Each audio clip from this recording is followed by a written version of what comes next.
Hey everybody! Hey! Happy Friday! Happy Friday! Happy Friday! It's here. Last Friday of June, isn't it? It is the last Friday of June. Next Crazy. Friday will be July 3rd. Crazy. And we got to reopen the studio tonight. Yep, we have our employees running the studio tonight, and normally it would be he and I would be there for our opening night, but we already had this video scheduled. So you guys are way more important. Well, we figured Annalise and Eileen could handle it. Yeah, I mean, they're pretty well experienced and know the routine. Actually, probably better than we do at this point. Yeah, definitely. So that's our skeleton crew for the time being. Jenny, myself, Annalise, and Eileen. Yeah. So it's going to be the four of us manning the fort until things pick up. We were able to set up the studio to about 50% capacity. Yeah. So yeah, I think we're seating like a maximum of like 14, 16. Okay. Yeah, so that's half capacity. Half of what we're used to. And it's set up differently. For those who've been into the studio, it's set up now with tables instead of easels, and they are really nice. They look great. It almost looks like a restaurant inside. It looks nice. Yeah, a restaurant with lots of paint on the floor. And as such, we're going to have a little bit of a change to the registration process. Rather than buying individual tickets, you'll be actually purchasing the table. Yeah, so definitely, I mean, most people come with a friend or 3 or 4, so buy the table as a group, and that's the way it's going to be. You can sit together that way. Yeah, we have, and then be socially distanced from the other people, just like you would in a restaurant. Yeah, we have 4 tables that seat 2 and 2 tables that seat 4. Okay. So we'll see how that goes. Yeah. You shouldn't have planted you know what? seat Cheers. about 3. You shouldn't have planted that seed about 3. Cheers. Rewind. Cheers. Okay. So what are we painting tonight, Paul? Tonight. You're going to go to your picture. Tonight. Zoom in. Whoop. There we go. Tonight we are painting a Summer to Meander. And I kind of thought, I always think about, there's always those like, what are those? Well, let me see here. I got to turn our picture-in-picture on.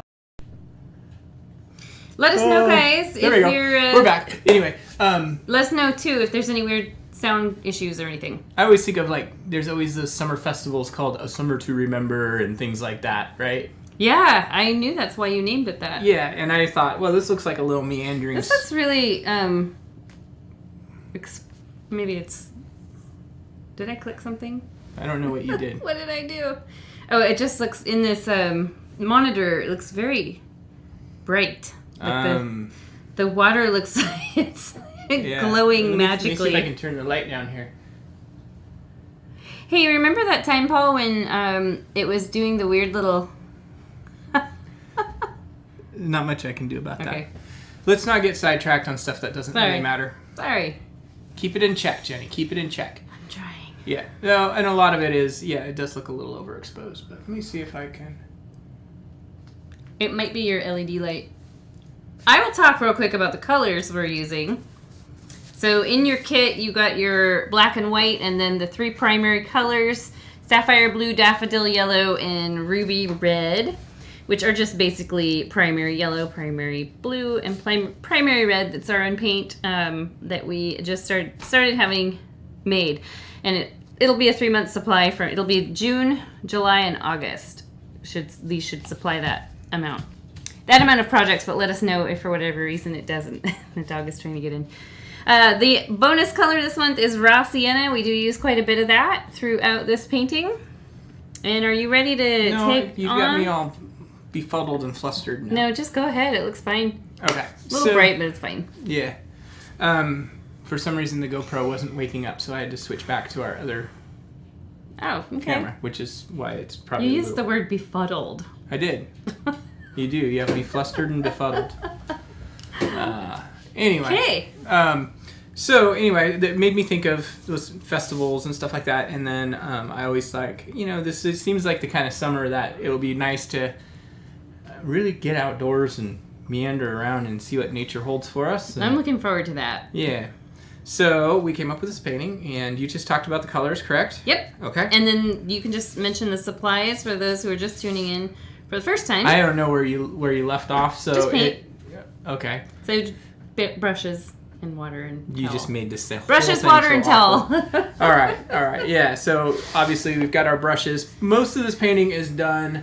I'm just gonna set this to the side. Most of this painting is done with our a combination of our largest and our medium-sized brush. Very little is actually done with the small. In fact, really Probably just signing it. Just signing it. We've got a really fun technique that I know you haven't done before, and that's our little water in the foreground technique, and that's something I've been using on several of the paintings lately. I have done it before, but on Amber Dream, which is very different. It's not done the same way, even okay. remotely. I can tell you that right now. Okay, let's do it. All right, so what we're going to start off with is we're going to start by painting our sky and our water. And so I'm going to turn our picture-in-picture off. We'll see you guys in a little bit. Boink. There we go. And to do the water and the sky, we're going to take our biggest brush. Okay. It's been a long day. Yeah, we had a really It's been a long week. Very long week. We've been getting all the studio ready, and it's like, all of a sudden, it's like, oh, the door is moving. I got like really crazy about steam mopping the paint out of the floor, and that was a big process, and we didn't even get it all. All right, so one of my pet peeves about painting skies is oftentimes we paint them far too blue to be, to me, it's not as interesting as if it's far lighter and has a lot of texture. It looks a little more like you've done some paint studies if you do a lighter sky. Yeah, for sure. And in this case, by having it a little bit mottled, which is what we're going to end up doing, it's going to have a feeling of being maybe a little bit hazy, a little bit cloudy, something we'd see in the summer. So mottled is AKA Monet style. Mottled. Yeah, kind of. But mostly what we're going to start off with, we're going to start with a nice little dab of white. And Jenny, I'll try to make enough for you. Okay. And a tiny little touch of blue. We don't need very much blue at all. You can always add a little bit more.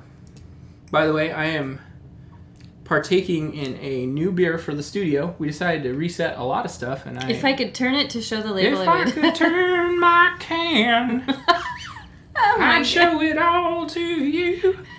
We've been making up lyrics all week long. It's literally how we entertain. I'll show it to you later. It's by Sun River Brewing Company. It's Fuzztail. It's like a Hefeweizen. It is really smooth, and it's way better than Widmer. Yeah, I'm not a big fan of Hefeweizen as a whole, but this one's really good. Anyway, so I've kind of got this really like faded blue. I'm going to do it a little bit darker since we're a little bit overexposed tonight, so you can see it better. We can always add more white on the canvas. There you go, Jenny. So it's kind of like you took a blue baby bonnet and stuck it out in the sun for a few days, so it got sun bleached. I was just describing the color. Okay. I guess that works. Yours is dark, Paul. I know, but I can lighten it up. So I started with mine as a little bit more blue, and it's really easy just to now take a little bit of white and help push it along for the ride. And I like to think of it like the blue is the bus rider, and the white is the bus that carries the blue to the rest of the canvas. Mm-hmm. So. Now, how far down are we going? So we're going to go down a good, I would say about 1/3. 4 inches. Yeah, this canvas is, they're 11 by 14, so a third is going to be about close to 5 inches, 4 and 3/8. It's all right. You don't have something like that. What you want to do is you want to make sure that you come down farther than you think you are going to need to, because I would rather you have to come up into the sky than have gaps. And I see that a lot in the studio when we start painting. We start coming in and putting in tree lines in the background, which is what we're going to eventually do in this one today.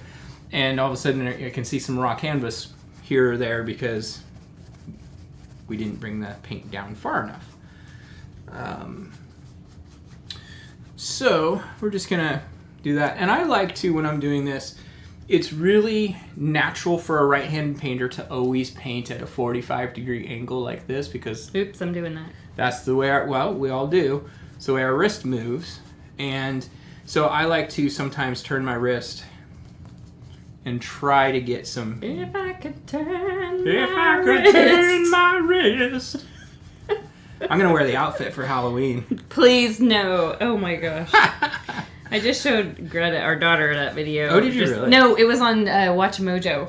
Oh, okay. And I was like, just close your eyes. You don't want to see this. She's wearing a belt. Basically, that's it. A belt. Two of them. She's wearing double bandoliers. But you know, props to Cher. She can rock that at her age. Well, I mean, she could like 35 years ago. She still can. I saw a picture of her standing next to her mother. No, I'm sorry. Her mother even is crazy amazing looking. I don't need to see her in that outfit at this point. I'm not saying her mother should wear the belt outfit. I'm not saying she should either. That's all I'm trying to say. Actually, I think the only other person who's wore that outfit is Borat. Basically. Yes, you're right. That didn't need to happen either. It's just not a good idea, He was showing us his gypsy treasures. Just not a good idea. All right, so the next thing we're going to do is we're going to go ahead and lay down a foundation for our water in the foreground. And, yeah, Jenny, you're getting all kinds of crazy up in there. And we're just going to use the same color. I'm doing exactly what you do when I teach. Yeah. It's always a competition. It always is. Always a competition. We're getting off the rails tonight. You have something dangling from your hat. Oh, okay. I think it's a piece of food. It's not food. It's something from the yard. All right. So what we want to do is we kind of just want to wisp in some color for our water. And it starts, we're going to start a little bit, kind of basically in the middle of the canvas, maybe down an inch or so. It really doesn't matter at this point because we're going to be painting over a lot of it. But we're going to start a little bit on the narrow side. And I kind of like to use the brush on edge. And again, I'm doing it a little bit bluer because I feel like it feels a little bit washed out. Are you living on the edge? Living on the edge. Hey, we're like bringing it tonight with the music. Yeah, we are. Crazy thing is I have only had 2 drinks of beer and I'm already wound up. I have only had about 1 ounce of wine so far. Wow. But you know, we did have a long day and it was like a lot of traffic to deal with driving from where we live. Hold on. Let me get back to some Sorry. instruction here. We're going to kind of put a little pocket in, kind of right in the middle. And this is just all very loose at this point. This is not where our finished waterway is going to be. It's just kind of giving us a reference so we can work. It's a blueprint. It's a blueprint. And it's going to kind of come down a little narrow. We do have like a little bit of a little babbling waterfall kind of between this upper part. Is it going to meander? It's going to cascade. You should have called it a river to meander. Oh. It's a river to meander. I want to see the original. I want it near me. I want it near me. I have to copy it. All right. Looks like you had it go off the canvas on the left. Yeah. On that one. Well, But maybe that's put on later. That's later. Don't try to jump ahead. Let me finish my process. It's almost like we're painting a light blue tornado. It is. And I'm just going to come all the way as I get down closer to the bottom. The bottom, let's say 1.5 inches, maybe 2 inches or so. We're going to go ahead and go all the way out to the side. And again, this is not our finished water by any... Speak for yourself. No, it's not. Don't plant the wrong seeds in people's noggins right now. This is where the painting looks really ugly. Like, I hate to even use that word. How dare you say that? This is my child. It does look like this is the growing out the bad 1980s haircut you had phase. I never had a bad haircut in the 90s. I was saying you as general. Oh, okay. Did it have to be in the 80s? I had a really bad haircut. Could be in the 90s that you had that bad haircut. You know the Luke Skywalker haircut that was so popular? I had that haircut. Yeah, and I basically did too, only it was supposed to be like the Dorothy Hamill. But you had the looking at my Luke. pictures from my elementary school pictures, it looks like somebody, probably my mom, who kind of liked to style my hair. I bet she feathered it. So it was not really the Dorothy Hamill. Yeah. I looked like a little boy. All right. So this is all real loose at this point. I really like this painting when you go a little bit lighter with this, but which we will do. We'll do some highlights on the water, which will make it kind of give it that more of a shimmer. We'll have a real high contrast in the foreground. So what we're going to do next is we're going to rinse our brush. And the technique I used for this next part... No. That probably sounds really annoying. It might. Or it might be the best sound people have ever heard. You don't know. All right. So what we want to do is we want to kind of create the idea of a couple of hills in the background. So, and they're going to overlap into this blue a little bit, and that's okay because we're going to be covering that with other trees and stuff. But we do want to... And technically the ground does overlap the water in nature. In some ways. I'm processing that. I guess it sits on top. Yeah, no, I It don't overlaps it. Yeah. Okay. Anyway, this is when an artist starts to talk about geology and stuff. Geometry. Geometry. Yeah. So anyway, I'm just gonna take our raw sienna color, which is Just straight raw sienna? Yeah, just straight raw sienna. It's this one right here. It's labeled raw sienna. Looks like butterscotch. It looks like butterscotch. Or wheat. And I'm just going to kind of create a couple little mounds across the top here. Maybe about 4 inches down from the top. I did, again, brought my sky down a little further. And this is really all we're going to do is kind of fill in along the edges. And what I did when I painted the original is I actually turned my brush on edge. Living on the edge. There we go again. A little more Aerosmith.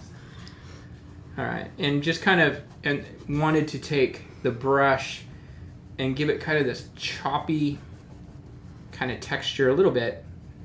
It doesn't matter if you do this or not, but I'm kind of just going around the perimeter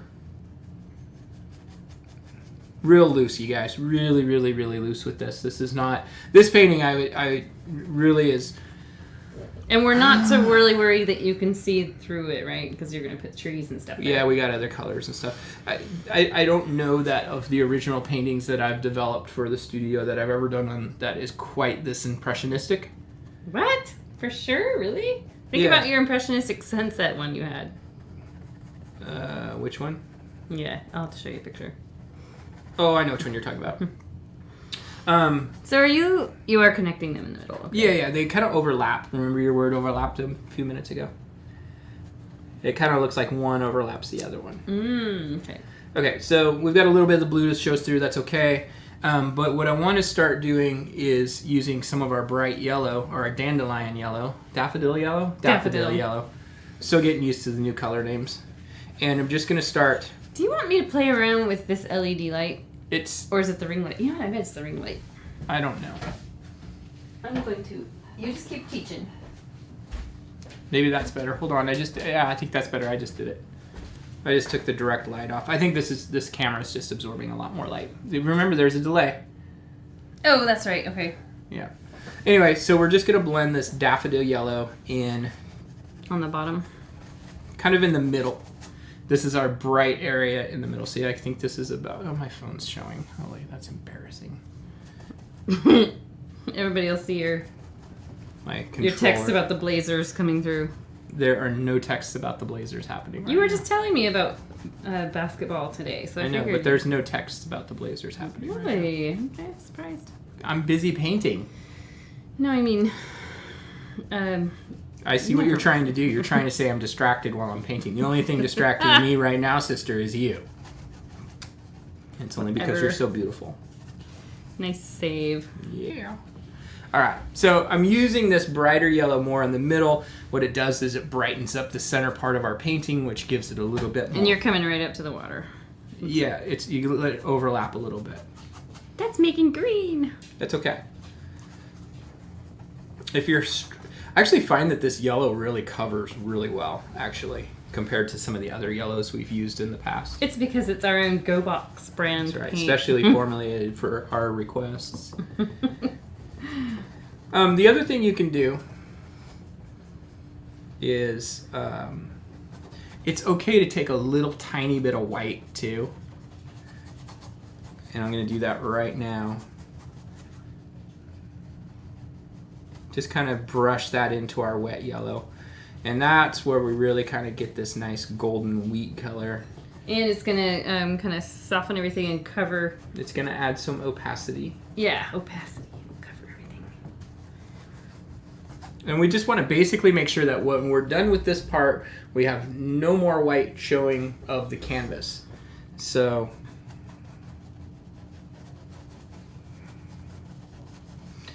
right down here, where we've got our little narrow bottleneck, I'm going to use a little bit more of the raw sienna than I did up above. Where's the bottleneck? This little bottleneck right here. And Right. the reason is there's like a little bit of a ridgy like hill that kind of runs there. Let's see that. And it kind of turns like a grayish green. Yeah, I'll get that sitting right there too. Well, it doesn't yet. Eventually, that's right. Yeah. Yeah.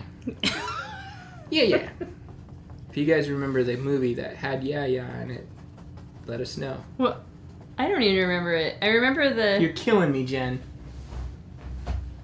It's not the Sandlot. Dude, you just gave the answer away. Who says that in the Sandlot? Yeah. They literally call the character yeah. We just watched that movie. I didn't, like, pay a lot of attention to it. I think I was watercoloring, actually. A little bit of white. I saw that movie when I worked at the Moreland Theater, right next door to the studio, years and years ago. Years and years ago. I remember. Thought it was pretty cool. It was a fun movie. Mm-hmm. The crazy thing is that kid who played the catcher, he looks exactly the same 30 years later. Doesn't James Earl Jones, he plays a very similar part that he plays in Field of Dreams, also basketball. Okay, yeah. I mean, also baseball. Sorry. You really were paying attention, weren't you? The 1 ounce of wine is hitting me. All right. Actually, you know what? This room is so hot. Yeah, maybe next month we'll actually be in the new studio. Yeah, I hope so. I am going to play around that but whatever your adjustment was didn't really You're going to unplug things and move cameras around. What are you doing? Turning it down? Yeah. Other one. That'll probably be better anyway. 3 clicks. It's a learning process. One day we'll have a whole crew, right? Like and subscribe so we can get a new crew. We can get an actual crew. It's all right. I think we're doing okay. We're doing okay. All right. So the next thing we're going to do is we are going to start laying down the foundation. Do you have the original? Hand me the original, please. All right. So we're going to start laying down our our background tree lines that are really separate. Yeah, you know what? It's interesting. The original just is really washed out looking. Yeah.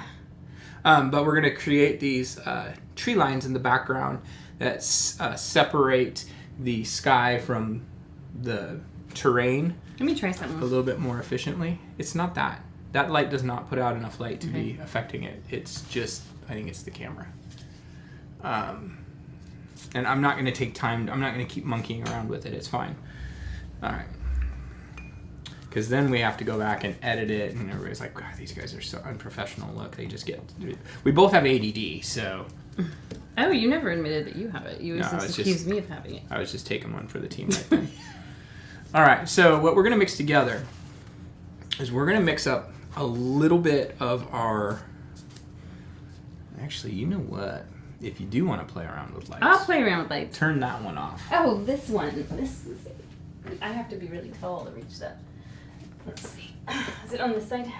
It's on... There you go. Okay, we'll see. Give it a minute. You can keep teaching. Actually, look up at the top. It looks better. Okay. Okay, so it was just getting too much. But now it's getting... I don't know. Maybe it's too dark. I don't know. No, it's not. Leave that alone. Actually, it looks better when you close it. Keep teaching. Yeah. These guys are so unprofessional. All right, so what I'm going to do is I'm going to mix together a little bit of our raw sienna. And I'm switching to my medium brush for now. So, Jay, we're going to switch to our medium brushes. All right. So rinse off your big brush. Save it for later. I'm going to add a little bit of red to this. Our ruby red. And I also... Are these usually on? No, they're not. That's what it is. No wonder it's so hot in here, too. Oh, wow, that made a big difference. I'm blaming you for that one. I don't really care. All right. Ruby red, raw sienna, and I'm going to add just the tiniest little dot of blue. Ruby red, raw sienna, and blue. Okay. Yep. And it kind of gives us kind of almost a burgundy-ish kind of color. Yeah, it's actually a lot like... Mauve. No. It's a lot like burnt sienna, just a tiny bit purple because of the blue, I guess. You can add a little tiny bit of white to this to fortify it, too. Remember, you're mixing painting for two, dude. I am working on it. This color really is not all that important to get it. So it's just it's actually kind of putty color. And we're going to start at the back. And I'm just going to start kind of scribbling using the tip of the brush. And I'm going up higher than our land.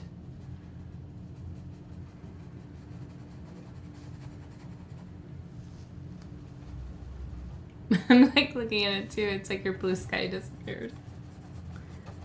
His sky is really blue.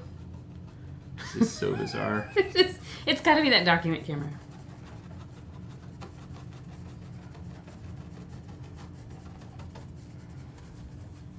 And I want to leave some nice little jaggedies. Those are the trees. I know this looks really... Actually, on here, it's better. Yeah. Oh, Bye-bye. It's just on our main monitor. We need to Yeah. replace that. I know, because we keep looking at it going, this needs to be adjusted, that needs to be adjusted, and then we remember, oh shoot, it's just that old monitor. Right. But it's a little overexposed, but it looks actually more like the original. Because in person you used more blue, like, you know, that whole thing where when we're teaching, we up the contrast on accident. Yep. Well, I did that on purpose today because That's what it was. Because I already said I was going to do that. Okay. You weren't paying attention. You're too busy on your phone. Right. But we're leaving a little bit of jaggediness. These are treetops. If you need to mix more paint. Now, keep in mind, this is for most of you, this is the first month that you've received the 3-month supply of paint. Mm-hmm. So, remember, should have no problem having enough paint for the next 2 paintings. Wait, I don't have it mixed properly yet. You know, if you're mixing, it doesn't matter if it's exactly the same. Variation is okay. It's the challenge. I like the challenge of making it the same. Just a little bit of jaggediness. You know, I really liked just throwing this out here. I really liked that Zen Mist painting a lot. That was a fun one, wasn't it? Yeah, and I just really liked the painting. I like that one because of the limited color palette. I think we should do another, but it's like kind of that foggy, sort of Asian theme. It could be Pacific Northwest. Except for it's got the little pagoda thing. No, I mean the fogginess. Oh, totally. It could totally look like the gorge. We kept saying Yeah. that. Oh, yeah, you put some shrubby over there, too. Yeah, we're going basically all the way across. Mm. Oh, yeah, you're right. Now, this one is actually just kind of... we're going to overlap this one, this left-hand side. You see how much paint I mixed there? I know, but you use an obscene amount of paint. Or you use too little. Again... So you're kind of overlapping into the weedy Oh, color, absolutely. Yeah. Mm-hmm. Yeah, anytime we're doing something like this, we're going to overlap into what's down below. You're grounding it. Yep.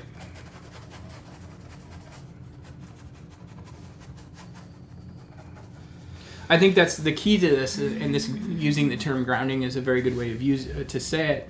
But the other thing is what we're really trying to do is by grounding it, if you will, that's how we prevent things from looking like they're just kind of stuck on.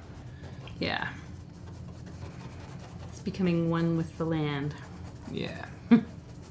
So one of the things I learned about Impressionism through Jerry Arnell, of all people. Used to be on OPB. I don't know if he's still on there. He doesn't really stick with Impressionism, though. He just kind of does more. Well, but he did a series of, maybe it was just one painting, where he really talked about Impressionism, and what he talked about is being just very decisive and not fiddling with things. And so he would say, okay, we're going to put a tree, so let's just put our little brush mark here. Now don't fuss around with it. It's good enough. Don't do more. And so he's like, make your big bold brush stroke that represents a tree, and then just leave it alone. So hard to do. And that is something that I think of all the different painting styles that we teach in the studios, the Impressionism style is which in some ways I think from a technical standpoint is the easiest, but from a mental standpoint, the hardest. It's the hardest for people because we want to just fiddle. We want to play around with it. I think the biggest common thing I see with my beer's cat. There you go. People just picking up the brush for the first time, it's really normal to use a little bit too much paint. Yeah, that's one of the hardest things is to know how much paint to use. That's one of the things I noticed with your Zen Mist is we didn't use a lot of paint. It kind of depends on the style you're painting. True, yeah. Yeah, if you're doing like a palette knife painting, of course. Right, and you can do a heavier paint with Impressionist paint. Impressionist painting you can use heavier paint on, but I think also the consistency of the paint makes a big difference too. You can use more paint if it's thicker, I think. Whereas this thinner viscosity that we use in the studios and with the Go Box, it has a tendency of, I say it's like swimming in ski gear. You know, it just it's cumbersome and it doesn't work right. Analogies. I love my analogies. I wish you would write a book of analogies. I should. Let's start keeping track, and it'll be like Shilly's book of analogies. Dude, I would totally do that. I'll do the illustrations. And it'll be like that, Shel Silverstein It'll style. be that good fairy, bad fairy style. So if you read it from one direction, it'll be the good ones, and then from the other direction, it'll be the bad ones that just didn't work. We gotta do it. All right. And that other side could be, so I got Shilly's book of analogies. The other side could be, never mind. That would be like such a good coffee table book. So I'm going to take a little bit of this color on my biggest brush, and I'm just going to kind of fluff this down into, what? Fluffing it down. What would you call it? Feathering I don't know. it? Yeah, feathering. I don't know. I don't know what I would say. You were the queen of feathered hair back in the 80s, so. You must have been the king of fluffed hair. I was not. Lake Oswego High School fluffed hair, Paul. Actually, I have seen some at your... I did not. I never had fluffed hair. How much wine have you had? Not enough. Wow. I filled my glass with strawberries, so I really haven't drinking that much. So I got an important part of this painting coming up real quick. Okay, I'll be quiet. So one of the key elements of this painting that I think really makes it work, and you want to hand me the original, is we've got, you can see it starting to build. It's getting there. In this corner over here, I knew that was going to happen. we have Mike Tyson. We have a little bit of this, the pure red, kind of very lightly dusted in. Yeah, like right through here. Is that what you're talking about? Yeah, it's hard, a little harder to see. Just quit looking at that monitor. Yeah, you can see it. You can see it on there. Yeah. It's very faded, watered down looking red. Yeah, but what we're gonna do is we're gonna take our biggest brush. We're gonna rinse it off. Get in the habit of, it's funny when we're in the studio and we're teaching a class live, and we kind of have to try to keep people moving. We're teaching a class live now. No, I know. When we're in the studio. I know what you mean. I'm just ragging on you. Okay, but that distracts from my point. All right. What we have to try to keep 30 people moving a little bit more. So we tend to only tell people to wash their brushes when it's very necessary. Mm-hmm. And I think it's really a good idea to get in the habit of washing your brush frequently. That's kind of funny because when I came in this room to get us our setup, I realized neither of us had washed our brushes from last week. They sat in the paint water mugs. And they're fine. All right, so we're going to rinse our brushes. All right. And I'm just going to take a little tiny bit of our red. Let's do it. Let me just show you guys how much I mean by it. Red will go a long way, so very, very little. I'm just barely grabbing a little bit of it. One thing I think that would work too, Paul, is if they diluted it down with a little bit of raw sienna. Nope, we don't want to do that. just so trust me on this. All right. I'm just taking a little bit along this edge. Just let me co-teach.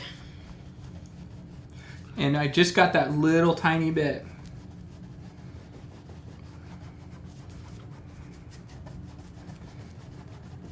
And you can see when it overlaps the other color, it softens it up. That's why you gotta trust me, girl. I still think you could mix it with the raw sienna. You know what? Go ahead. Put That's okay. Raw sienna on. No, I like this. I'm gonna get like this little laminated card, like the Joker had. And on it, it's gonna say, "If you would like to teach, please do." Oh my gosh! Yes, we need that. And I'm just gonna give it to you while I'm teaching. You're guilty of your own. Oh, true. Your own thing you're calling me out for. Co-teach. We're co-piloting. It makes it more fun that way because we're both trying to tell you how much we know. It's not a competition. What you guys can't see is behind the camera, we actually have a scoreboard. It says Paul, Jenny. Paul 0, Jenny 5. Only reason mine says 0 is it only goes up to 2 digits and I've already hit 100. You are so lame. Okay, so wait, you used the middle-sized brush? Yeah, I just used it to soften it up. I found that my big brush was kind of... I do like this soft faded red in here. Yeah. And I mean, you can do a little bit more if you want. I mean, this is already a little bit more of it than I have in the original. But I like to have this. It's like a red fog. Yeah. I liked it in the original, and I looked at it and I thought, I wonder if that was something you did and were I was, like you were intending on covering it with something, and it just ended up on there. Yeah, well, kind of. But we're actually going to take a little bit more of this real quick while we're at it. And on this left-hand side right here. Okay. Just going to brush a little bit of this in.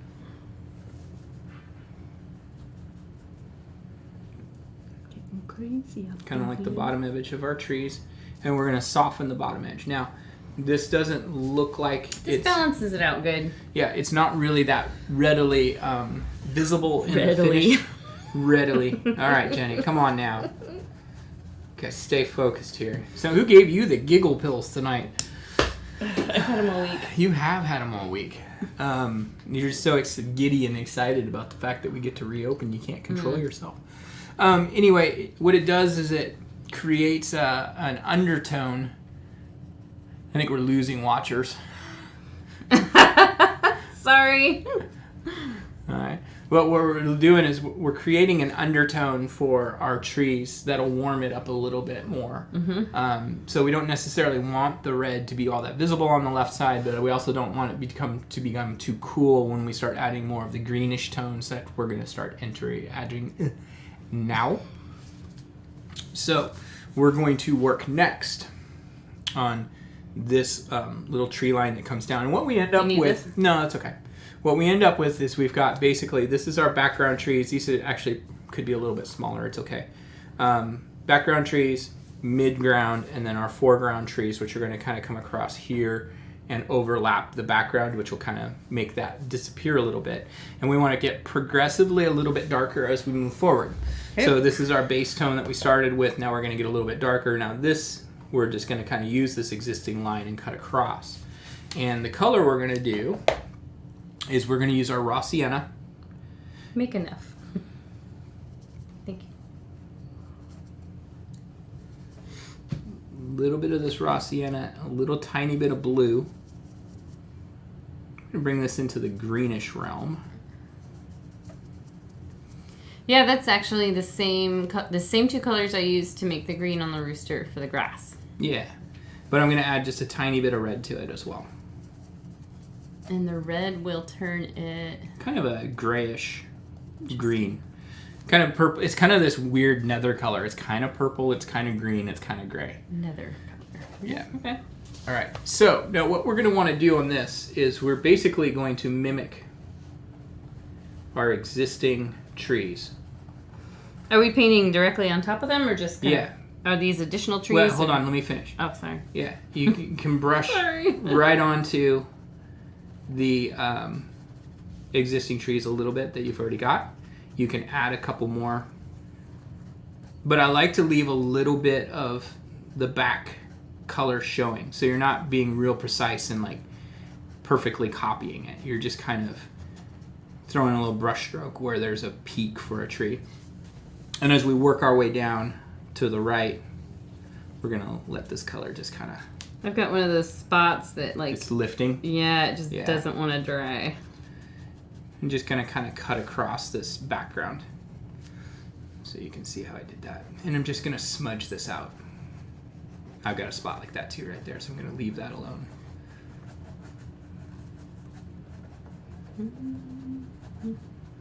Got a couple spots like that.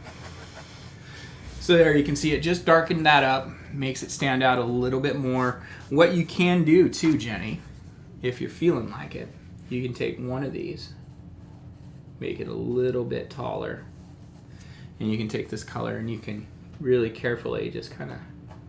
I'm actually going to use my smallest brush for this real quick.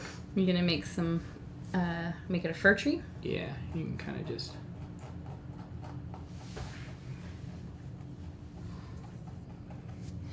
throw some little horizontal little scribbles across it.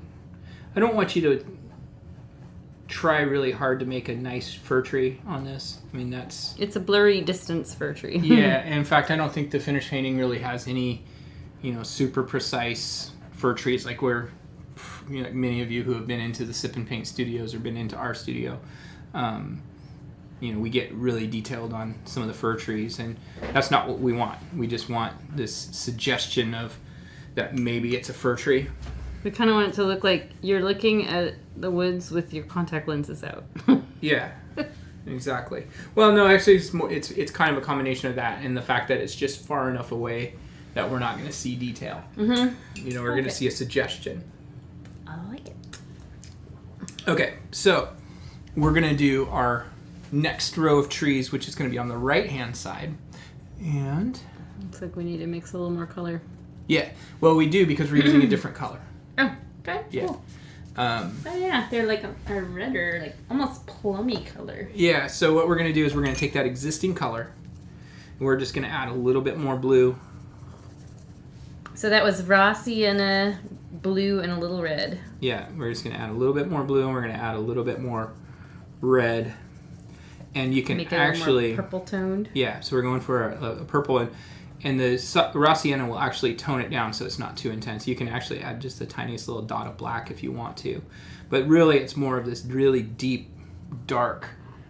it's like an earthy purple. Yeah, it's like an earthy purple. It's mostly just the dark blue. It's mostly our sapphire blue and our ruby red with just a little hint of our raw sienna to tone it down. Because golden tones will take purples and make them more neutral. And so what we're going to do on this one is we're going to kind of basically look at where this finished off. We're going to move off to the left maybe about an inch and down about a half an inch. And we're just going to kind of start there. And I've got a lot of paint on my brush, so at first it's looking really heavy. Heavy, dude. And if you want to use a smaller brush for doing some of this, you can. Or if you have a flat, like I think I used no, I didn't use the flat. You could use a flat brush where you get more of an edge to do this. But these ones we're going to be a little bit more... detailed? Not detailed, but more decisive and bold. Mm. We can add some detail, but if you notice, we've only got a couple in the finish that have more of a detailed look. Yeah. 1, 2, 3, yeah, like 4. 4 or so.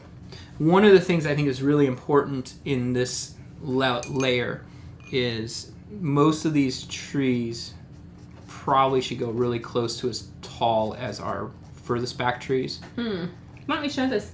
Yeah. Here, I can show. And I got my furthest back trees are showing up a little bit more. But it's, you can see, we've just got much more defined, bold. Like, your original pretty close to covers up all those background trees, but I don't think it has to be that way. No, it doesn't. I think you could cover up some of them. Here, take this back. One of the things I think is really important is when we're working down into, this is really our foreground of elements that overlap background elements. And it's really important to have at least one or two of these cross all the way through the other background elements and cut into our sky a little bit. So it gives that perspective, a sense of depth. Yep.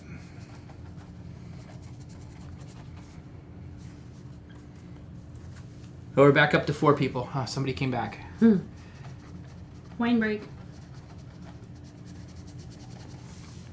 And you can see while I'm brushing, I'm not being real precise in how my brush is moving and stuff. I like to kind of have like maybe a little taller one here.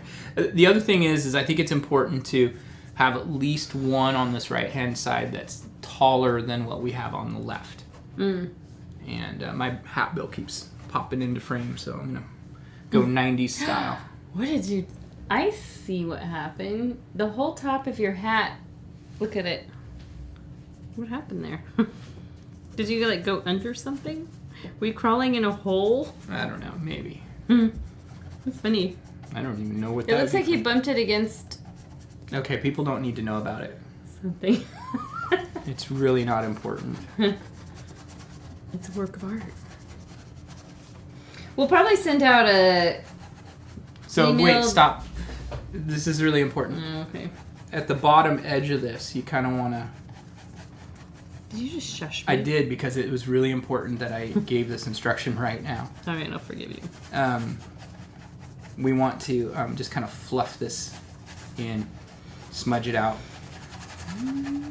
It's really important on this type of painting that whenever we do this layer, like what we're working on now, that we take some time and soften out the bottom edge so it blends in at the bottom. Okay, go ahead.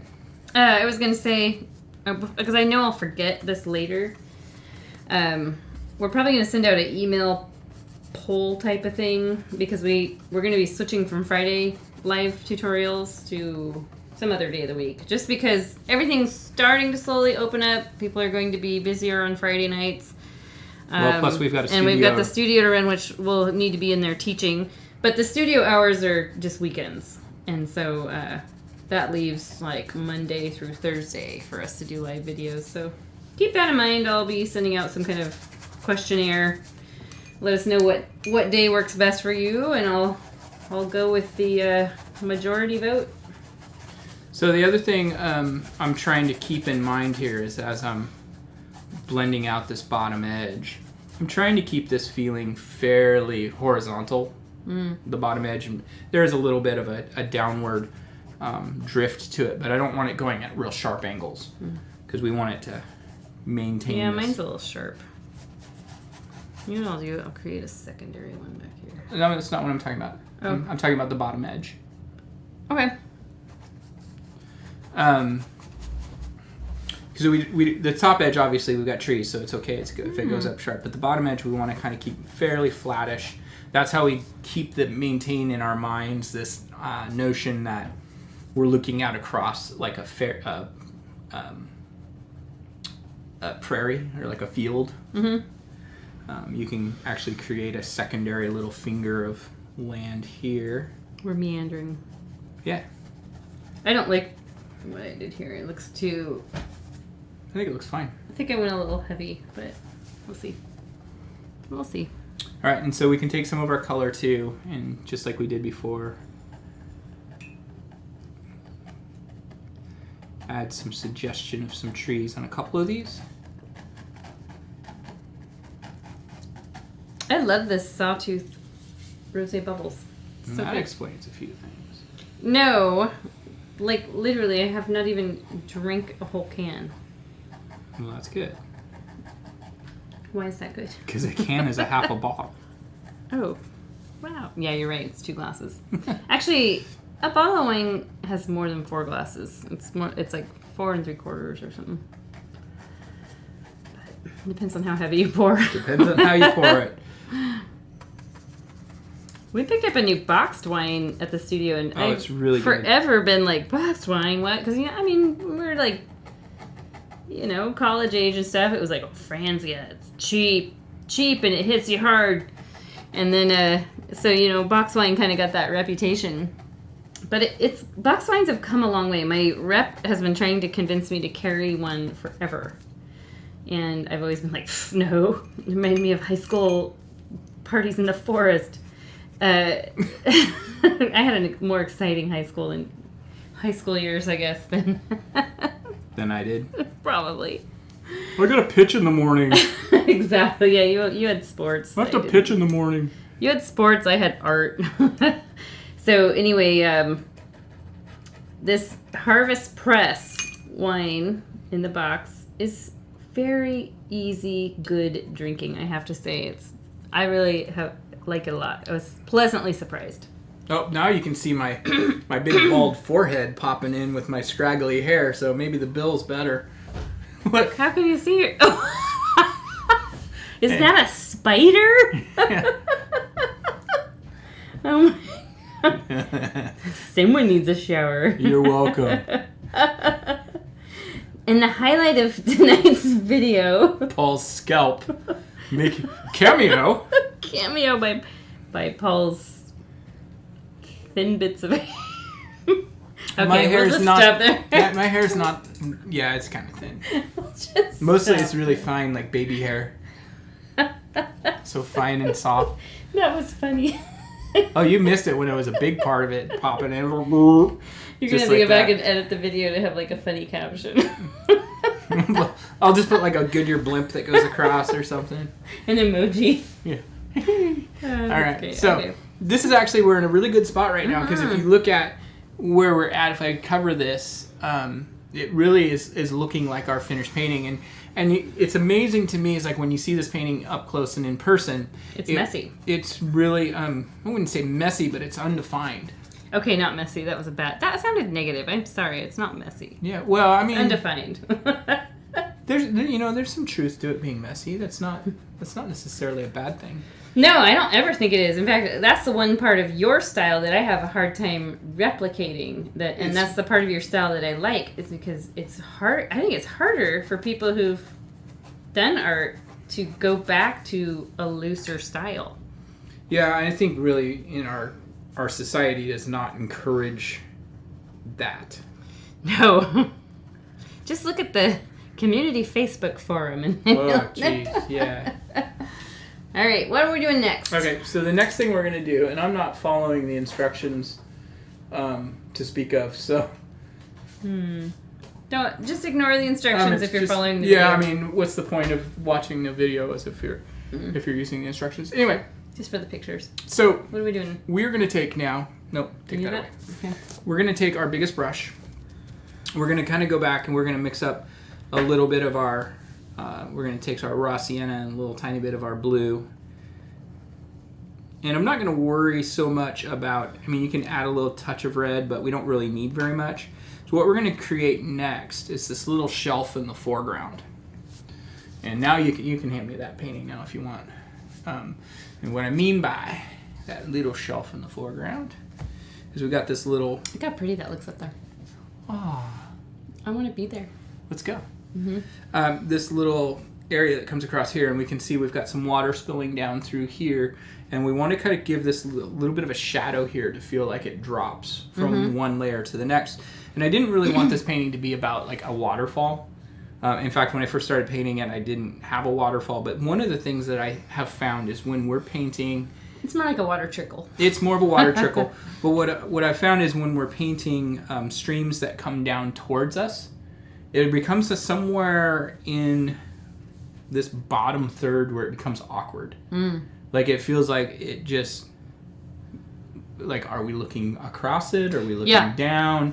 You know, so there's always this kind of awkwardness. There's a weird perspective you have to get. Yep.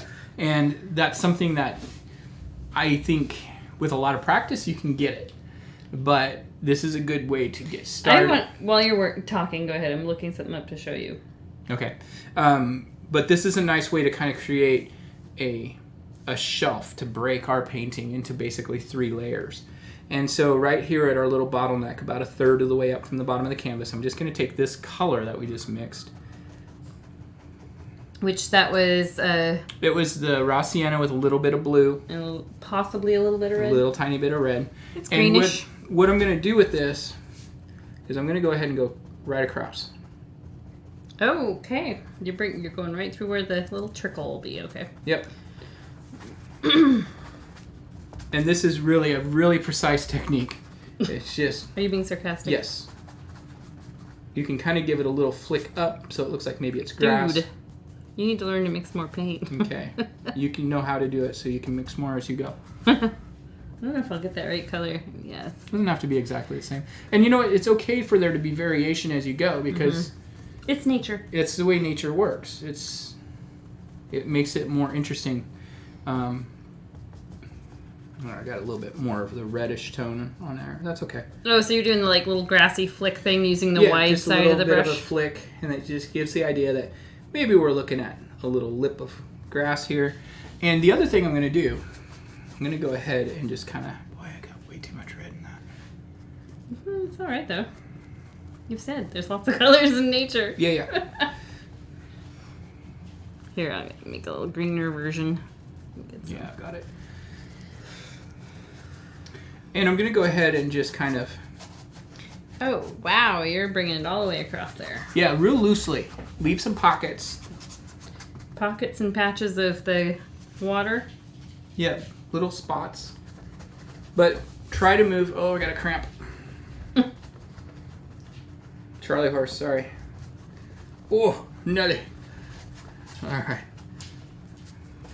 I can hear the Suki pacing out there.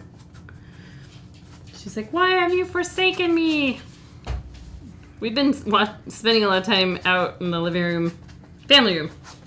We've been watching, it's been like Bill Paxton month. I don't know what the deal is. We were laughing so hard because we have been watching a lot of Netflix and Hulu, and we also have Starz and HBO. We don't normally have that many channels, but during the quarantine... Yeah, why not? We were like, let's just do it. Let's add them and we'll watch... It's less than a glass of wine at the bar. Exactly.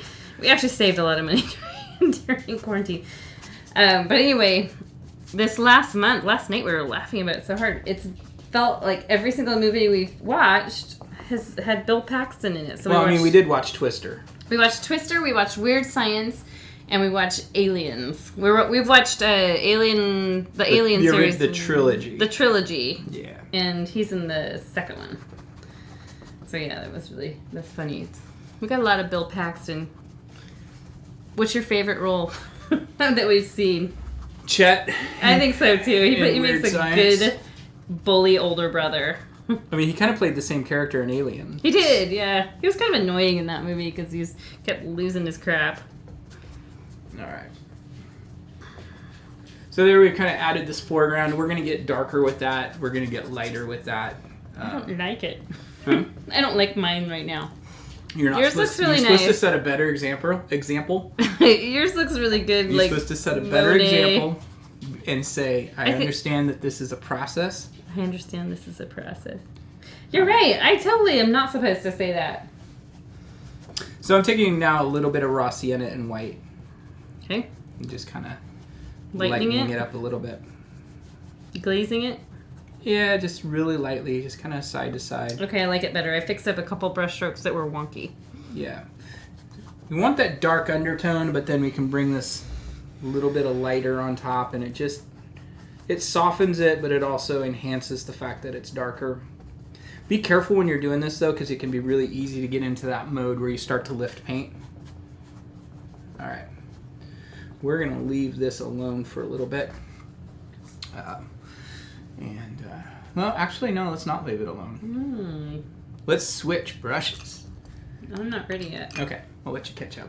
Keep in mind, too, you guys, Paul paints kind of fast sometimes. Yeah, you can always... And you can pause. And I paint fast, too, when I'm teaching sometimes. It's just... Hit pause whenever you want to. Yep. What's our schedule? So next week we have in-studio class Thursday, Friday, Saturday is 4th of July, so we're closed, and then Sunday. So Thursday, Friday, and Sunday. Mm-hmm. Yeah. We're doing kind of some camping-style bonfire. We usually have major plans on 4th of July. We either go out of town or we have something big with friends, and this is just going to be us four. Yeah. Actually, it's kind of nice. I think both kids are looking forward to that because they feel like it's just such a busy day. It's usually just us four, but usually we're out of town. Yeah. I think the last the last couple. You're right. The last 3 or 4 years we've gone out of town. Neither of our kids like fireworks. They don't hate them, but they're just like, whatever. Whatever. They're just fireworks. Yeah. Which didn't work last year because we were up in Washington and there were lots of fireworks. Oh, we were in Klickitat. That's right. Yeah. It actually kind of reminds me of parts of Wait a minute. So we've done Klickitat, we've done Yachats, and we've done Whidbey Island on 4th of July. Didn't we do Rhododendron also one year? No, I don't think that was 4th of July. Okay. All right. So you've done enough of that. Oh, okay. You're just... Yeah. Overworking? Yeah. So we're going to move on to the next step. Okay. So the next step, we're going to switch to our medium-sized brush. And what we do need to do in this foreground is we do need to add a little bit of definition. All right. And so to do our definition, we're going to start building that using black. Okay. And then, so I'm just going to take a little bit of black on my medium-sized brush. And what we're really going to do is I'm not going to worry about too much. I'm not going to think too much about, I've got water here, or I've got water here, or whatever here. We'll put the water back in as needed. Mm-hmm. But first, I'm going to start off by kind of creating a little rock here. So are the rocks flat on the bottom? Don't worry about that yet. All right. I'm creating where our little spillway for our waterfall.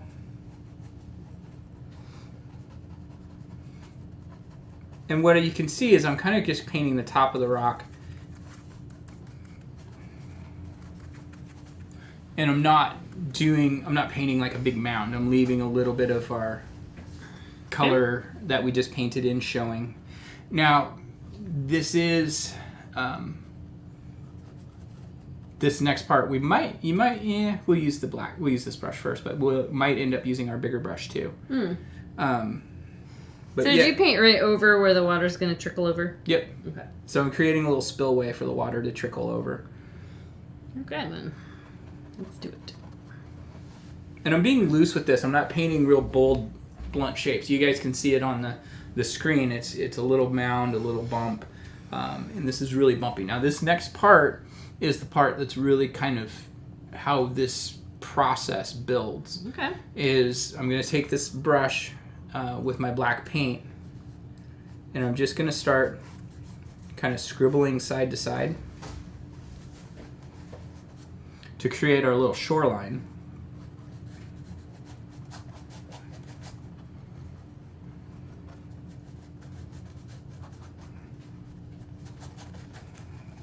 This is where you have to really kind of not think too much about what you're painting and just put the shapes in. Huh. Okay. I can do that. I can not think. Yeah. And then you can go ahead and kind of soften the top edge a little bit. You don't want to get too soft. They're rocks. Yeah, they're just rocks. So they don't want to be too soft. And what you really want to be careful of is it's really easy to get in the habit of wanting to kind of outline all of this. Mm-hmm. And that's why I don't want you really thinking about what you're painting as far as you're not painting a shoreline right now. You're just painting rocks and shapes. We're just painting black smudges right now. Right, Mm-hmm. Right, exactly. Now you can kind of do some other little smudges. This makes me want to go kayaking. Not here. Right. I'm arranging kayaking with Teresa and Mark, who are hopefully watching right now. I know you guys do a lot of... Oh, we are? Yeah. They launch at Meldrum Bar. Oh, nice. Which is super cool because there's probably not a ton of people there. They were up at Trillium today. Yeah. And Meldrum Bar, Paul and I played softball for years and years there. All right. So this area, what we really want to do is I'm actually going to switch brushes now. I'm going to switch to my bigger brush because I want to come in and just kind of create. It's almost like I don't want to really say leopard skin, but kind of really blotchy pockets. You can, as we get down a little closer. Are you calling leopards blotchy? Yeah, actually, technically they are.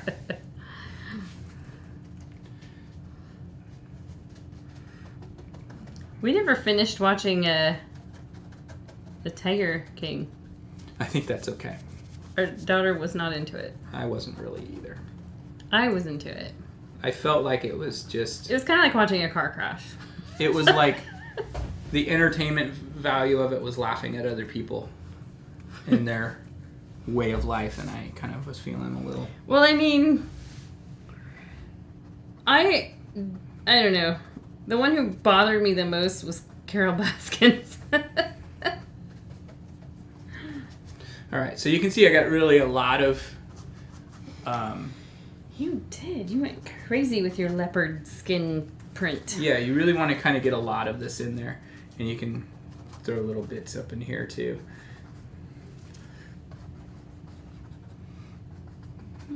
Don't worry, this will all make sense. Maybe. No, it will. Maybe won't make sense the first time you do it, but when you start doing it more and more, if it doesn't make sense, just pour yourself more liquid courage. It will come together in your mind. So the cool thing about this is by laying down this black all over, any of the colors that we've painted will go well over the top of black. And because they're in the foreground and going over black instead of white, they'll pop completely different, which is cool. It makes it, gives it a little bit more focus on the foreground. Mm-hmm. And so my way of painting in general, and Jenny, you said it's messy, and it is. But I try to give... Messy in a complimentative way. Yeah, that's okay. I like to have my paintings feel like 90% of it is out of focus. Mm-hmm. And 10% is focused. Okay. So, and I can get down with that. There's a couple reasons for that. Number one, it's a little easier to look at. And then the second thing is, from a times perspective, what you end up doing is that it really allows you to focus in on a really important element of the painting. Mm-hmm. So if we try to detail everything on the painting, like if we tried to detail all these trees and all that, we're going to be spending a lot of time. And what it does is it's going to pull your eye away from what your focal point is because you've got detail.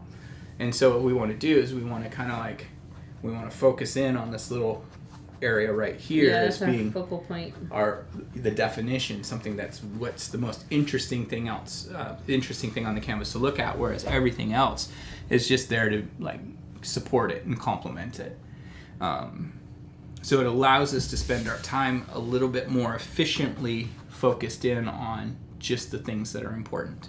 The other thing I'm going to do real quick is we've got that color that we used in here. Mm-hmm. If you've got a little bit of that left on your palette, you can kind of take a little bit of that and kind of smudge it in along some little spots in your water. Kind of a loose little outline thing going on. Kind of. Don't have to. You know, this painting reminds me of Leland John's. Oh, I'll take that. Yeah, exactly. That's a good compliment. Do you think he's still alive? Huh? Do you think he's still alive? I think he is. Okay, yeah, because I was talking to Jason, who took the art classes with us. We were talking about Leland John the other day, and I started wondering, he was like 20-some years ago when we took the classes. He was not exactly a spring chicken. No. You know what, though? It's interesting because I think both Leland John and David Selleck are two... Oh, Dave, rest in peace. Yeah, our two professors that we had together in painting. Both were invaluable. Totally, and completely different styles. Mm-hmm. Leland was very big on teaching the traditional techniques of painting, and in particular landscapes, but still lifes and And following what the masters did, following the rules of painting, that kind of thing. And then I remember when we first went and we had gone to Dave Selleck's class, and we went and saw his one of his showings at the Blackfish Gallery. Mm-hmm. Was it Blackfish? Yeah. Yeah. And one of his paintings had a gardening glove glued to it. We're like, this guy, he thinks outside the box. And he was very much... very abstract. Very abstract, very mixed media in the mid 90s. And he really taught me how to break outside of being a traditional landscape artist. Mm-hmm. Because when I first was teaching, that was my... No, you're doing too much detail. No, I'm just kidding. Was my... Pay attention to your own painting. That was my focus, was, Albert Bierstadt, actually Bob Ross at first, and then... Frederick Church, Albert Bierstadt. But then... Who was the one who taught Bob Ross? John Alexander. Yeah, John Alexander. But I went back to the more traditional landscape painting once I got back, and anyway, that's what still... Anyway, you better stop talking, because I keep detailing. Well, okay, I'm waiting for you to stop painting. I'm done. Okay, okay. Don't pay attention to what I'm doing. All right, so the next thing we're going to do is we're going to work on our little stream that actually comes around this corner. And one of the things that's really important to do when we're painting a stream, especially one we're looking out across a field like this, is we want to make sure that we start really small. Okay. We want it to feel like it's really going off into the distance. This is really the only element that gives us that a lot of perspective. So I'm going to go ahead and use my medium brush. You can use your smallest brush. Make sure you give it a really good rinse, because we're just going to use white. So we want our tiny little point of stream entry to be very tiny. Yep. It doesn't have to be super tiny. You can see in the original it's not super tiny. I would say it's about... 1/4 inch. Yeah, 1/4 inch wide. Yeah. So I'm just going to use a little bit of white. And I like it to look like it's kind of cutting back behind this little lip. So I'm just going to kind of start right here. And whenever I'm painting a stream like this, I don't paint like this. I take my brush and I wiggle it side to side. The brush is always moving side to side. And then my hand moves where the brush goes.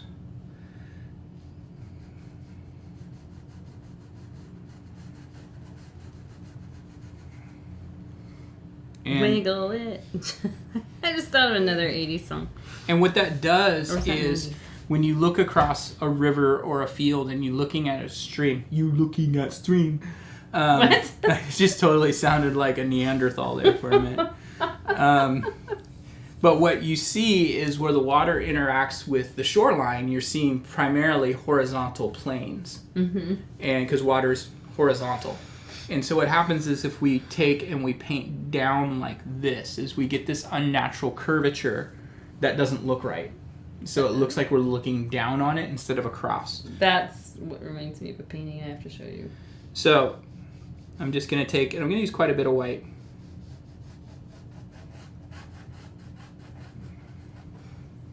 Oh yeah, that's exactly what I'm talking about. Yeah. So what this does, by keeping the brush going side to side, is it creates those horizontal interactions between the water and the shoreline. Now there's a couple things you can do. I think it would look really good is on this one. I'm going to do it a little different than I did in the original. I'm actually going to pull this a little bit more to the right. Mine's like totally like the zigzag river. That's totally fine. You know what this actually reminds me of? Some pockets of the Metolius. Okay, that's what it is. I meant that. So one of the things you want to be careful is you don't want that to end going too straight up. Okay, how should I do it? You need to make it kind of curl back so it looks like it's... Yeah, there you go. So it looks like it's wrapping around something. Wrapping around. It's totally zigzaggy. Isn't it amazing to think that like a little river created the Grand Canyon? Like, wasn't the Colorado River not necessarily huge? It's not a huge river. All right, so I'm going to kind of keep working down into our bit of water that we painted before. You're primarily using white. Just right? white, Mm-hmm. yeah. You can always bring a little bit more blue back. If needed. But I do like how this one goes off the canvas on the left-hand side. So I don't know if I'll be able to do that. I'll try. I've got like a nice little grass patch there. Well, take that grass patch out. Because what we really want it to do is we want it to feel like it's like creating a little pool here. Okay. And so we need that width. There's one of my favorite quotes is by, I can't remember if it's Lao Tzu or, I think it is Lao Tzu. It says, "Nothing is softer than water, yet nothing can resist it." That's true. Because think about how it is very soft, but yet it can carve a whole canyon. Now we can always come back and add a little bit more blue. But I think oftentimes when people paint water, they get too, like the sky, they get a little bit too reliant on using blue. Like they think of water as being blue, but very rarely. Water's clear. Water is clear. Reflects the sky. I was in a acrylic painting group on Facebook and not worried about hurting people's feelings as much. Sometimes, like when you're learning how to paint, I feel like a lot of times one of the things that hurts you is just having a bunch of, "Oh, you're awesome," you know. So you were the one who came in with the reality check. Absolutely, somebody had to do it. But no, I mean, I think back like when we were in art class, the things that I learned from were when people say, I don't really like how that looks. It's true. I learned a lot more from that than everybody, because there was always the people that just are like, "Oh, I think it's really good what you did right there." And it's like, is it? Yeah, I like it. No, that's 100% true. And you don't like to remember those things that someone's saying, giving you negative, feedback, but it is so important. And I think, especially like these days, people have gotten to where you're afraid to give any negative feedback. And it's like so essential to learning. Well, and if you're talking to people who they're artists, they're always gonna fluff you up. They're always gonna tell you you're great. And they're right. You are great. But we all make mistakes. We all learn. Every painting's a learning. They're not mistakes. They're happy little accidents, Paul. Come on. No, they're a learning experience. They are a learning experience. But anyway, this lady had painted this overcast sky with a mountain and a field and blue water, a bright blue lake, and she had asked what she could change, and I said, well, something's not looking right. I don't get it. Yeah, and I was like, well, your water's not typically going to be bright blue like that. No, on an overcast day. On an overcast day, yeah, there are some water where the mineral content makes them really blue, and that's a different story. Yeah, a little crater lake there. That wasn't what she was trying to paint, and water's blue, and I was like, no, go pour a glass of water. It's not. More often than not, water's brown to green than blue. Blue's just a reflection of the sky. So there's our Shilly's Art of Seeing moment. I need to do more of those videos. You do. You only did one. Yeah. Well. What the heck, Paul? You got too much into plants over the quarantine. Well, I was thinking about feeding the family.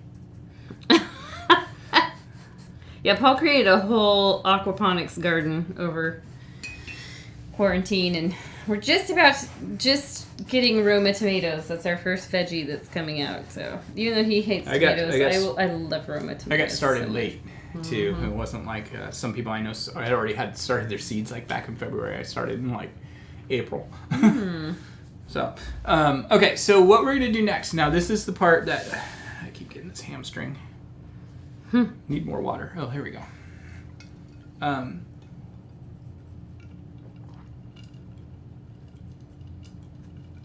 said it's been a long day. I need to drink water too. Okay, so this bottom part, what we're going to start off with next is our black should be dry. Most of it is. I mean, even if you've got some spots that are not. Small spots, but. Yeah, I mean, it's okay if you get a little bit of mix. But we're going to take our white still. I'm going to keep using this brush. And at first, what I'm going to do is I'm going to start right at the top of our little waterfall. And my spillway's kind of got a little divider rock, and if yours has one, great. Otherwise, no worry. Don't worry about it. But I'm just going to use the brush to just kind of pull down. I got a little bit taller than I want to. Little trickles. Just a couple little trickles, yeah. You can use your smallest brush for this too. That looks really good to do that.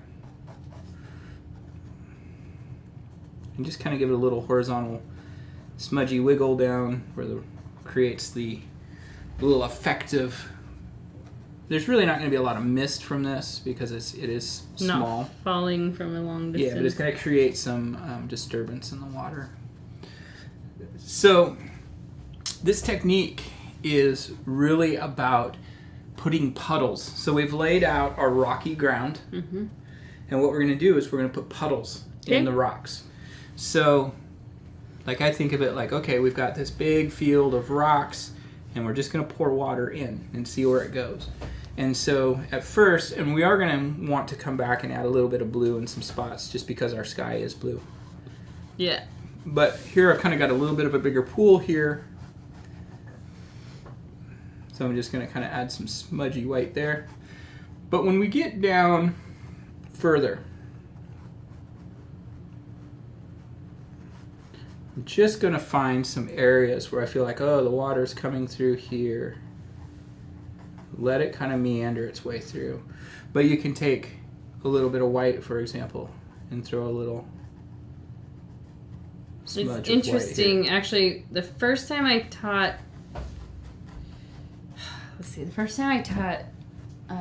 Amber Dream, yeah, I was at Skamania, and I was a little concerned about teaching the rocks that are a lot like this, only a little more roundy and planned.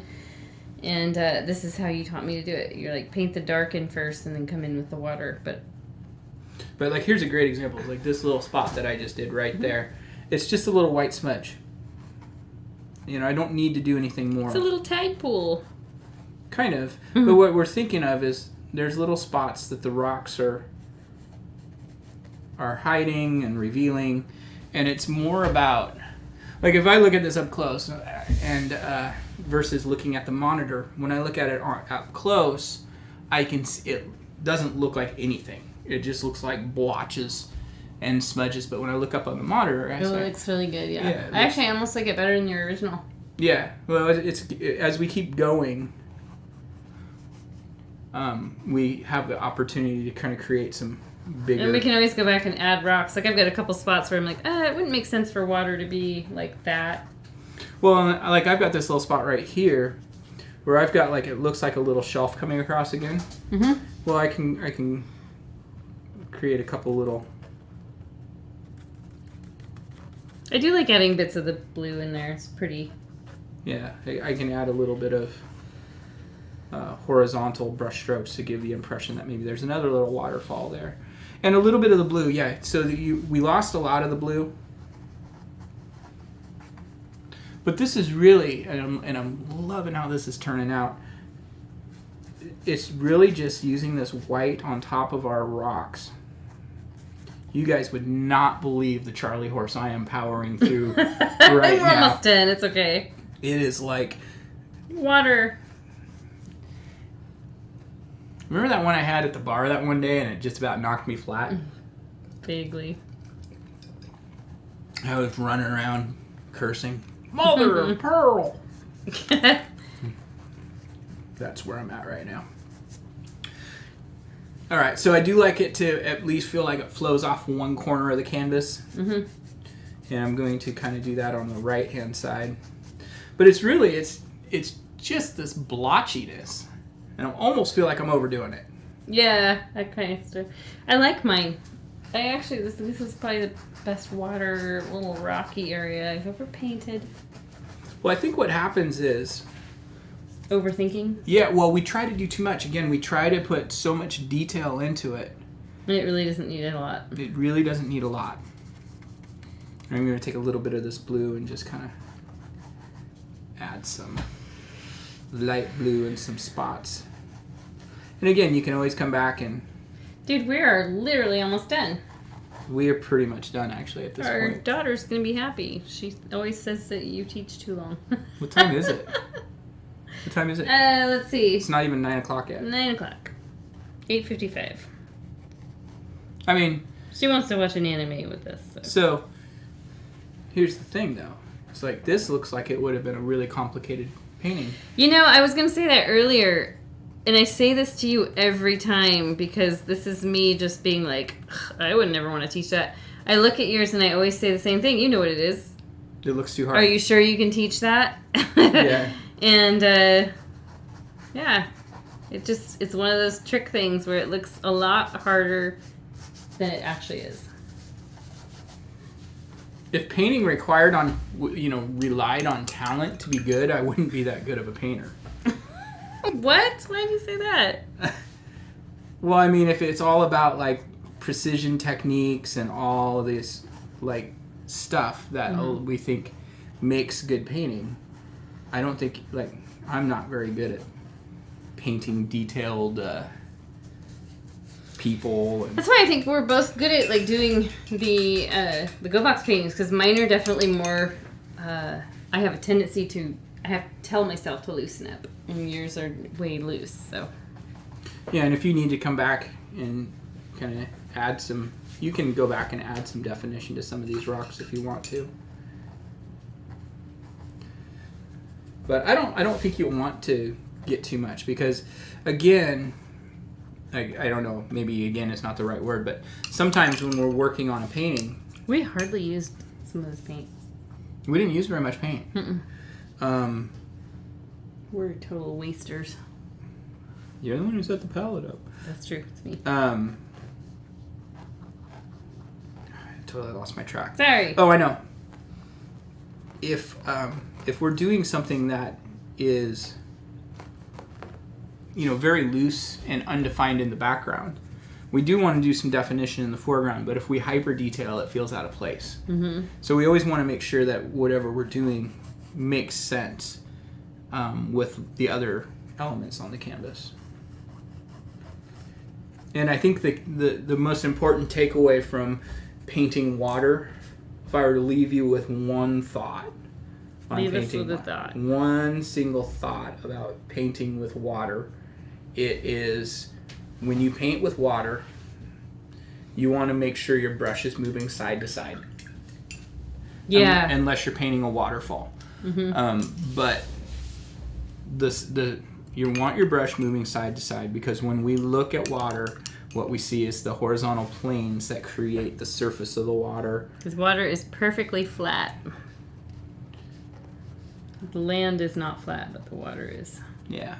So you can come back and if you want to add a little bit of the sky blue up into, if you lost too much of it up in here, or you added more water, you can add a little bit more. But I would really encourage you to... Enough is enough. Yeah. Don't get too... be cautious of overdoing it. It's so easy. Yeah, this is a painting you don't really want to overwork. Mm-mm. Because you lose what makes this painting appealing, I think. Mm-hmm. Yeah, I think mine's done. I think mine's done too. I'm going to sign it because I will sit here and overwork it. Let me turn our other camera back on so we can... Our camera shuts off and it only stays on for 29 minutes. So we can... That's a weird number. Well, if it goes over 30, it has to be considered a video camera. So we can at least say goodbye. So I'm going to sign mine real quick. I like, on paintings like this where we're painting water and streams, I kind of like to just use plain white. It looks like Jenny used pink. No, I made orange. Made orange. Whatever you like to do. My signature doesn't show up at all. I'm going to do mine right Maybe I will paint over it with a little white. I'll make coral. It's coral. Mm-hmm. All right, so I'm going to turn our back on. Are you ready? Are you ready, Jay? There you go. 3, show. 2. Oh wait, yeah. Let's look at Jenny's. Let me turn our. Yeah, mine definitely. I have a lot more. There, we're back. Oh. I have a lot more defined style. It's just something I battle with. What? We're frozen. Oh well, I'm not gonna worry about it. No, we're not anymore. I saw you move up there. Yeah, see, we're good. We're frozen up there. All right. Well, I'm weaving. Maybe we are. Are we moving on there? No, we're frozen. All right. At least I'm not making too dumb of a face. It's our software. Anyway, so here's Jenny's. You can see, and Jenny, you did a really good job of breaking out of that Jenniness. Yeah. Like I said, if you're familiar with Jenny's paintings, she's very. One of your friends said recently, one of your old art friends said you're truly an illustrator. Robin said Yeah. that. And I think that's a fair thing to say. I think that's why you do so well at the watercolor too. And everybody has their strength in art. Some people are great at drawing with markers. Some people are illustrators. Some people are watercolorists. I mean, everybody has their own thing. So to see you actually do very loose, impressionistic is really... That's why I had to force myself to stop, because I knew I'd start making it. Yeah, you did a good job with that. Thanks, Paul. And look, as like usual, we will post the finished paintings in our Facebook group called the Go Box Art Crate Group. You asked to join that group if you haven't, and we'll grant you permission immediately because we get a notification on our phone. Yep. And for all of you who are hanging out and you made it all the way through the painting, make sure you click like. That really helps us. You know, we've got a painting. One of our paintings has got over 5,000 views. It's a kid's painting of an elephant. And we're getting close to 500 subscribers, which is cool. That's super cool. Yeah, and you can click the little bell icon to get notifications of when new content is posted. Yep. Make sure, you got to click subscribe first. And sorry, it's bumped up. That's all right. I think you're probably do picture-in-picture again because it stopped. It was unfrozen. No, we're still frozen. That's awesome. It's the camera feed. I don't know. Okay. Anyway, always something. So click like, and then if you really like what we're doing, I know there's a lot of people that have been painting along, and they've got their own supplies, and that's really cool. I'm glad that you are able to do that. Unfortunately, that doesn't really help us make the videos too much. So if you could maybe head over to Patreon, and we do have a Patreon account, and I'll go back and put the link into the description. But if you could go over there and say thank you, and we've got a credits list, so we got to do a shout out to Rachel Sipp. Yep, Rachel Sipp again. She's our only supporter on Patreon. Come on, people. Come on. It's not expensive, but it does help us. No, I know this time. It's hard times right now. Yeah, but the videos are the equipment and the time and everything that goes into it. It is nice. Listen to you. You're pandering for money. Heck yeah, I'm pandering for money. No, thanks a lot, you guys, and I hope that you continue to enjoy painting along with us. Next month we'll be painting on a different day, probably, just because of the studio being back open. We'll keep you all posted. Yep, and we'll be posting the next paintings for the next month right away. And for those of you who have the kids subscription, those are shipping out this month or this week. We kind of got sidetracked by having to prep to get the studio ready. Yeah, but we'll get those out. And No. Okay, yeah, now go. And what did you paint for the kids' crate? It's a raccoon. Okay. It's cute. That's right. It's super cute. You got a raccoon. It would hang really good with that hedgehog that they did last time. Cool. And I'm going to knock out a nice little tropical island palm you're tree. like a tropical thing. Make a little palm It's that tree. time of year. So, anyway, guys, thanks so much for hanging out with us, and we will see you next time. Check you later, dudes. Thanks a lot. We'll see you next time, and keep painting. Keep painting. Always keep painting. Never give up. Every blah, day's blah, a good blah. day. All right. When you paint. See you guys. Bye.